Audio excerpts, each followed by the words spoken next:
Good morning मैत्रिणींनो. Ujjwala home kitchen मध्ये तुम्हा सर्वांचे खूप खूप स्वागत आहे. आज आपण नाश्त्यात असणारे पोहे बनविणार आहोत. जे मुलं मुली नव्याने स्वयंपाक बनवण्याची सुरुवात करीत आहे त्या सर्वांनाच हा व्हिडिओ उपयोगी होईल. अगदी सोप्या पद्धतीने पोहे कसे तयार करायचे तो प्रयत्न केला आहे. नक्कीच उपयोग होईल. आणि हो, जर आतापर्यंत तुम्ही माझ्या उज्ज्वला होम किचनला सबस्क्राईब नसेल केले तर आत्ताच आधी सबस्क्राईब करा. चला सुरुवात करूया. कढईत 2 चमचे तेल घातले. मी 2 लोकांना लागणारे प्रमाण सांगते. तेल गरम झाले की त्यामध्ये शेंगदाणे घालायचे.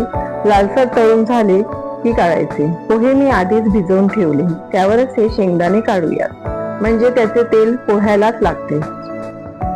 तुम्हाला माहिती आहे का, पोह्याचा उगम पश्चिम भारतातील राज्यात झाला.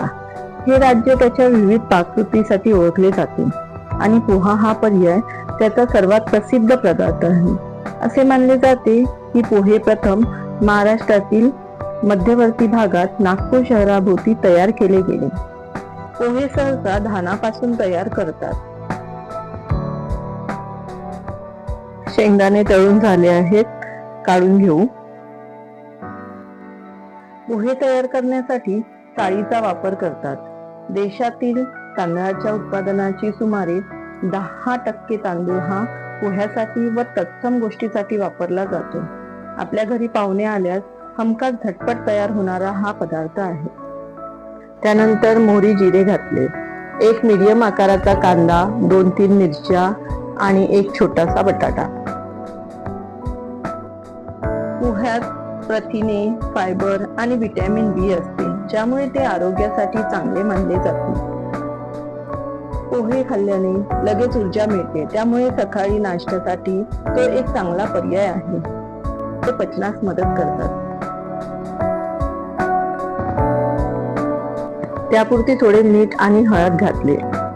पोहे नाश्त्याचा एक चांगला पर्याय आहे, पण अधिक प्रमाणात पोहे खाल्ल्याने वजन वाढू शकते. रक्तातील साखरेची पातळी वाढू शकते, त्यामुळे मधुमेही व्यक्तींनी प्रमाणात सेवन करणे आवश्यक आहे. पोहे बनविण्याचे प्रकार वेगवेगळे आहेत, जसे की कांदा पोहे, बटाटा पोहे, शेंगदाणे पोहे, सुक्या मेव्याचे पोहे, दडपे पोहे. आणि 5 मिनिटं झाकून ठेवले.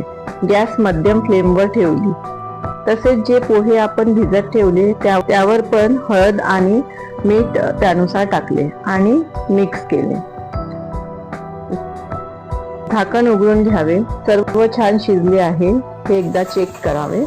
बटाटे पण शिजले आहेत. आता त्यामध्ये पोहे घालूया.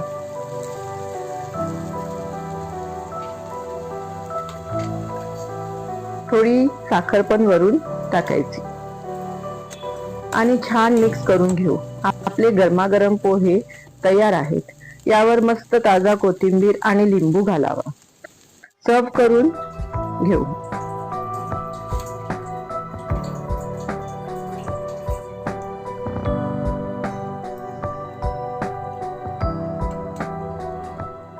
टेस्ट एकदम मस्त झाली.